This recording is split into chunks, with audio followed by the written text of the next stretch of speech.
Viewers, আসসালামু আলাইকুম। আবারও চলে আসলাম তিনটা গুরুত্বপূর্ণ মডেল অক্সিলারিজের ব্যবহার নিয়ে। আজকে আমরা শিখব হ্যাভ টু, হ্যাজ টু এবং হ্যাড টু এর ব্যবহার। আমি মোহাম্মদ আতিকুল ইসলাম বিপুল আছি short time learning YouTube channel থেকে। প্রথমেই আমরা যেটা শিখব সেটা হচ্ছে হ্যাভ টু এবং হ্যাজ টু এর ব্যবহার। আমাদের দৈনন্দিন জীবনে আমরা হ্যাভ টু এবং হ্যাজ টু এর ব্যবহার করে থাকি। বিভিন্ন ক্ষেত্রেই আমরা এটার ব্যবহার করে থাকি। যেমন এইটা আমরা কখন ব্যবহার করব? কোনো কিছু করতে হবে, সেক্ষেত্রে হয় হ্যাভ টু অথবা হ্যাজ টু এর ব্যবহার। যেমন আমাকে এ প্লাস পেতে হবে, I have to get A plus. আমাকে ক্রিকেট খেলতে হবে, I have to play cricket. আমাকে ঢাকা যেতে হবে, I have to go to Dhaka. আমাকে কাজটি করতে হবে, I have to do the work.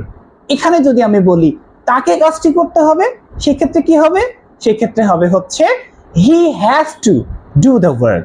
He এর পরে হ্যাজ বসে, third person singular number, that's why আমরা এখানে কি করব? He has to do the work.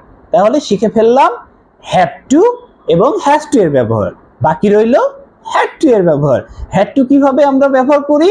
যেমন আমাকে টাকা খরচ করতে হয়েছিল, I had to spend money. আমাকে সেখানে যেতে হয়েছিল, I had to go there.